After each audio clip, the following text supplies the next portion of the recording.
Yo, what's going on, guys? It is time for another reaction video, and today I'm going to be reacting to Denmark Explained. Lately I've been doing a lot of the England videos, and so I want to start venturing into some other countries. So today I'm going to be checking out Denmark. Let's see what I can learn.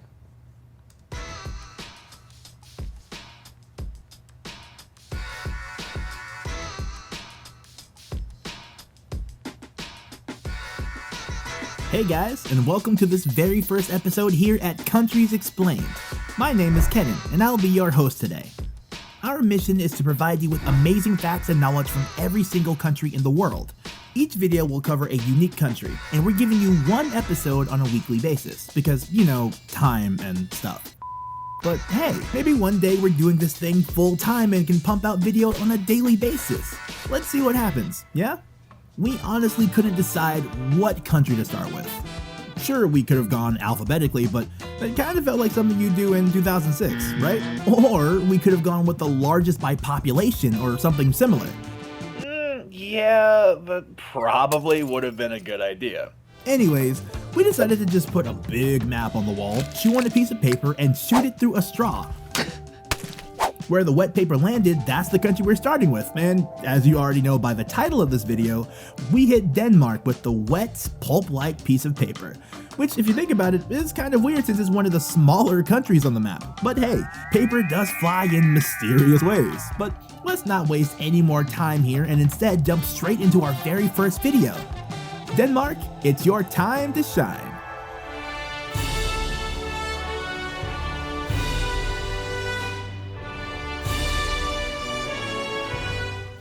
So we're starting off with a segment we'd like to call Quick Country Overview. Not too shabby of a segment title, right? Denmark is attached directly to the continent of Europe, where it's one of the smaller countries with an area of 43,095 kilometers squared. However, the Kingdom of Denmark also includes the Faroe Islands as well as the island of Greenland, bumping the area up to a significant larger size of 2,210,579 kilometers squared. I never knew that there was those three big breaks from Denmark all the way over to whatever this green region was. Size over here. Interesting. Of 2,210,579 kilometers squared. Denmark is also a part of Scandinavia, which commonly is the term used for Denmark, Norway, and Sweden. While the term the Nordics also includes Finland, Iceland, and their associated territories such as Greenland, Faroe Islands, and Åland. Yeah, try to say it yourself. It's not easy. Denmark is connected to Europe via its only on-land neighbor, Germany. All the other borders are maritime, with Norway and Sweden to the north and United Kingdom on the very far west, all the way across the North Sea. On the opposite of Denmark, being the east side, we have the Baltic Sea, and in between these, we have three passages, which is called, named from west to east, Skagerrak, Kattegat, and the Sound, or actually it's called Øresund, but my Danish probably isn't on point here. The population of Denmark is around 5,800,000, which ranks them pretty far down on the list of countries and dependent territories by population. And we can spot Denmark first at number 115 on this list that consists of 235 countries and territories. Danish, or dansk, is the official language, and its closest relative is Norwegian, which is spoken in Norway, but most educated Danes do speak a second language as well, particularly English. But languages such as Turkish, Arabic, and German are also spoken at some scale, as well as a few other minority languages spoken mostly by members of the country's various ethnic groups. Can we take a quick moment to appreciate how much work that they've put into this video?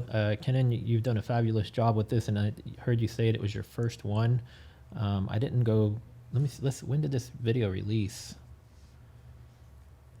A year ago. And you're almost at 30,000 subscribers. So yeah, you guys go, I'm going to subscribe right now myself, actually. Make sure to go subscribe. I know how much production goes into videos with all these graphics and everything they're doing, and they've done an excellent job already. Maybe roll it back just a tiny bit.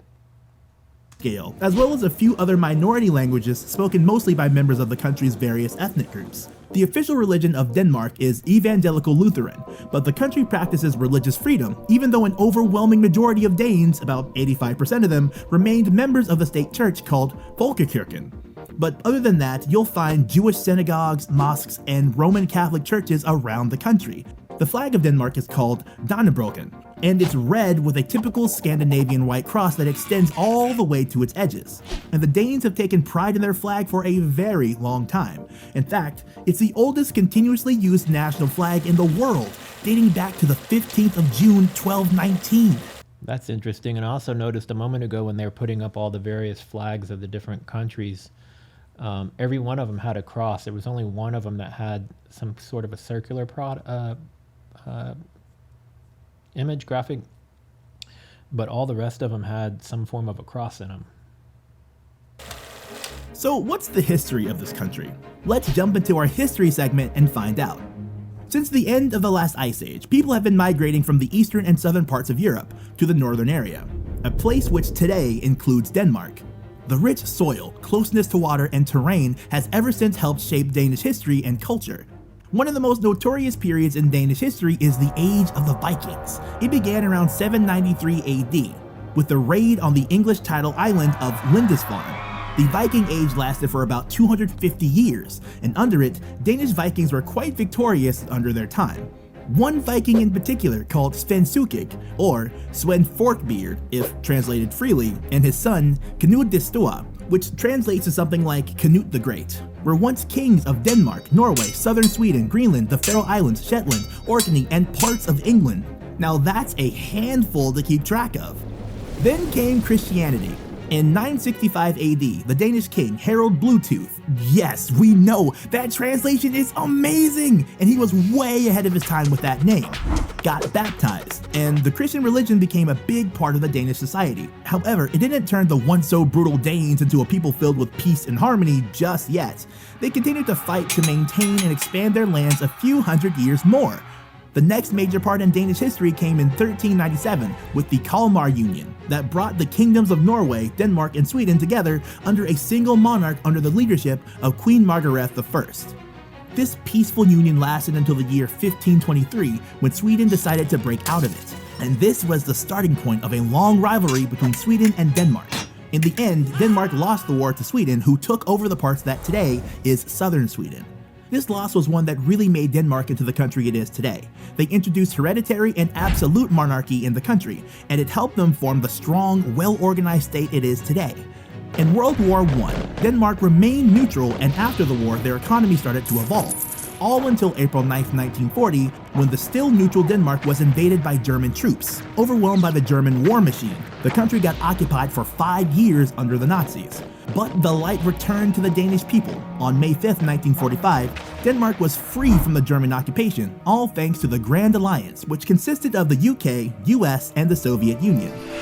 Denmark's economy started to flourish again, and they became more and more internationally involved with increased exports of design goods, furniture, bacon, and butter. Today, Denmark is a I love all the different things, and then it ends with the bacon and butter. I wasn't aware of those two. Kind of off topic from everything, but Denmark's long been on my list, and just before I got on to do this reaction, I was chatting with one of my friends, and his brother-in-law just had a surprise visit out of the blue, and from Denmark. So it's kind of coincidental that, and I didn't even know I was going to be filming this one today when I was speaking to him earlier. So Mitchell, if you're watching this, shout out, man. Constitutional monarchy ruled by a representative democracy and a strong defender of free trade and human rights. So now you learned everything you need to know about the history of Denmark. So give Countries Explained some credit on your next essay, will ya? Now let's go over some of those fun, interesting facts that you have all been waiting for here in our next segment. The Danish language has no word for please. Danish people simply think that helping another person out is just something you do, and therefore you should not have to beg for it. I kinda like that, to be honest.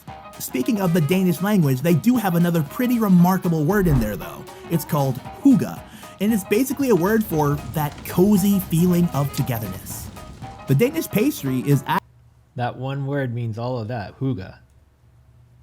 The word for that cozy feeling of togetherness, hygge. Let me see if I can remember that, hygge.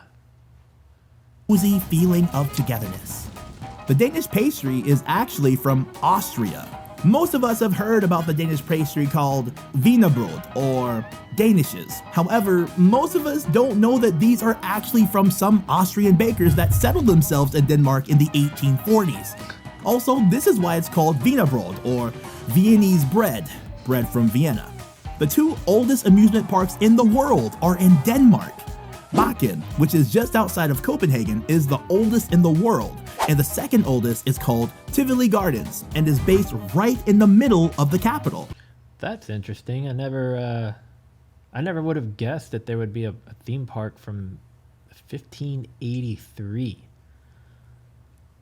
Could you imagine the time lapse of the evolution of that place if that was a way for that to have existed, to just, you know, go through 500 years of the evolution of that place? That would be a really cool sight to see. Lego is from Denmark. We all love it. I don't even care if you say no. I know you love it. Lego is amazing, period. And it literally one of my absolute favorite toys as a child. Me and my brother had a pretty big set of Legos, and you could build anything you wanted as long as you let your imagination lead you. Like, we made all these robots that basically just look like, probably if I were to go back and look at them, probably just like block figures, but they were robots to us. But yeah, I love Legos. It's one of my favorite toys ever. was invented by the Danish guy Ole Kirk Christensen in the town of Billund in 1949. No matter where you're at in Denmark, there is a maximum of 52 kilometers to the ocean. So if you want an ocean view, move to Denmark apparently. So what's the country really famous for in the world? Well, like most Scandinavian countries, it's known for its high quality design and architecture. Brands like Bang & Olufsen are a major player in the sound business. But other than that, they also have the iconic red hot dogs called pølse. And then there is Carlsberg, the world famous beer, who probably has the best slogan in the world. You see what I did there? What about celebrities or other famous people? One of the greatest writers, Hans Christian Andersen, is from Denmark. And I'm sure you've heard about some of his tales, such as The Little Mermaid or The Ugly Duckling. Mads Mikkelsen is another famous person. The actor has been seen in movies such as Doctor Strange and Rogue One, a Star Wars story.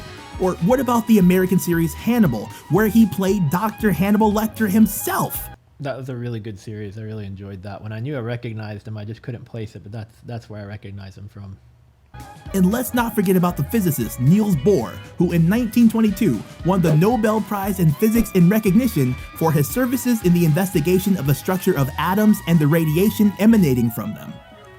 Alright, that's that. We could probably speak for an hour more about this amazing country, but we promise you guys, we won't rant forever. Just a quick overview of each country in the world, for starters at least. Who knows what the future holds? What did you think of this video? We would absolutely love it if you took time to write a comment down below. Tell us some things we didn't mention about Denmark, and take the chance to educate your peers down in the comment section. Also, what country do you want to see next? As mentioned, we have no order here. We just go with the flow on this one. Give us some tips. And lastly, if you enjoyed this video and can't wait for more, make sure you subscribe to this channel and turn. Already did it. I really enjoyed that. I was surprised I didn't mention anything about the bicycles and the water canals or channels. I know that bicycling there is quite popular, and also the water canals is something they're known for. And if I'm calling it the wrong thing, water canals, channels, I don't really know what they're referred to. But a lot of times when I think Denmark, those are two of the things that I think of. And this is my first Denmark video, but that's like the first thing that comes to mind. But overall, like I said, man, they did an excellent job with this video. I hope you guys don't mind that I'm using it for a reaction. If not, like I said, you guys go subscribe, go check out their channel. This is a great video. If there are other videos that you guys think I should check out that are about Denmark, the history of, the food, the culture, whatever, y'all suggest them down below in the comments so I can go have a look at those as well. And if you're new here, subscribe, click the bell so you'll get notified every time I upload a new video. And I will see you guys in the next one. Later.